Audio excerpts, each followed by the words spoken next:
It is my pleasure to welcome to the program Ana Ika. She is a social policy analyst with the Salvation Army Social Policy and Parliamentary Unit. Ana, kia ora, thank you so much for your time today.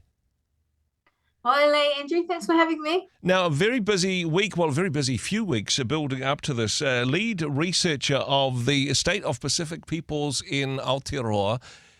So this report launched officially this week. What are the state of things? Ana, what's the summary on this? Yeah, it's a bit of a mixed bag. I think the last time our unit wrote this report was in 2014, so 10 years ago. Yeah. And so the report released today was sort of trying to gauge around what the social progress looks like for Pacific communities over the past 10 years. And it's a bit of a mixed bag. You know, there are areas of improvement, particularly around youth suicide rates, around employment levels, around recidivism levels. But at the same time, there's significant hardships and challenges that Pacific communities are facing. But just wanted to highlight those improvements because I think often when we release reports, there's not a lot of improvement in what we are reporting on. Having said that, though, I mean, 10 years is a long period of time. It's half a generation in some ways. And so the things have happened in the lives of people in Pacifica communities during that decade. Are there, again, more positive things? Are there more opportunities, do you think, for Pacifica people in amongst the challenges? I think there's a bit of a mixture there, particularly if we're looking at employment levels. There was a lot of investment both from government and in the community to try and increase the Pacific workforce, and that's what happened. The Pacific workforce has almost doubled in the past 10 years. But when you're looking at disposable household income, Pacific have the lowest among all ethnicities, and so you have to drill a little bit deeper and realize that even though a lot more Pacific are employed, they're employed in primarily sort of low-skilled labor, manual, low-paid type of jobs. And so sometimes you're often found Pacific people find themselves in a spot where it's about the immediate employment and not necessarily about employment that is meaningful and employment that means that you can progress. And so there are challenges there. So that's why it's a positive, but it's also sort of a negative. And so I think the report's trying to highlight some of these trends and find out, you know, what are some areas that we probably need to fine tune to be able to continue to push that dial forward for social progress for Pacific. And so that's just one of those examples. Going from surviving to thriving in that space, and rather than just being, hey, here's any job that I can get to support the family or to pay the ever-increasing rent, to something which I suppose career options, and for Pacifica people to be well represented at every strata of our society, both for their own benefit and as role models to others.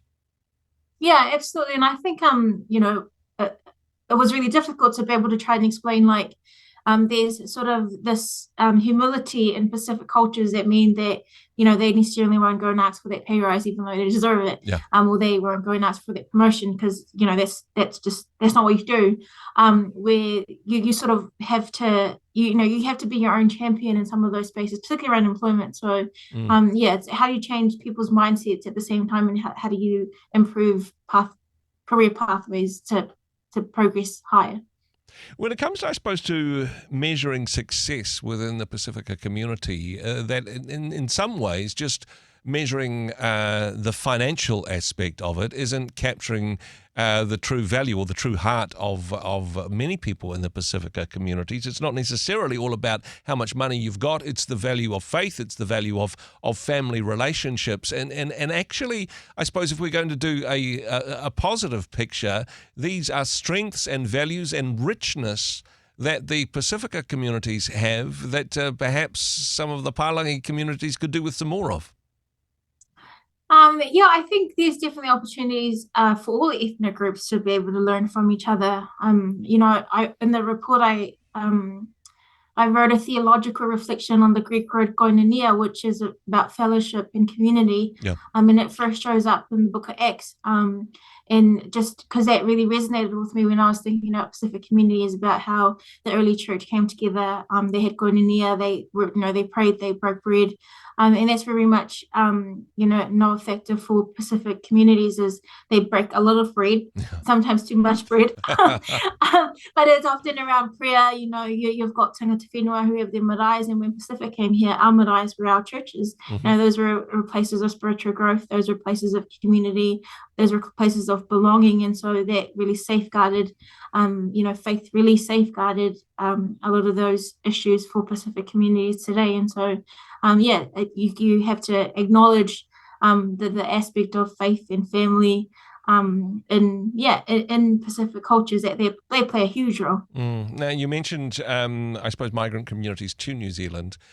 For some, not fresh off the boat, as it were, to use that term, but the second, third generation, that as Pacifica people move from being migrants who are adapting to some of the cultural challenges of being a citizen of Aotearoa to being actually an integrated and an accepted and celebrated part of our communities.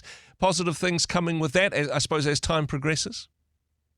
Yeah, absolutely. I think I think Pacifica are very much a fabric of New Zealand society today. If we're looking at, and it's quite a young population as well. I think we're the youngest ethnic group amongst all ethnic groups. And I think Pacific children, even though we make up overall 9% of the population, Pacific children make up 14.5% of 14 and under. Wow. So that says a lot about if we invest in Pacific children, we literally are investing in New Zealand's future.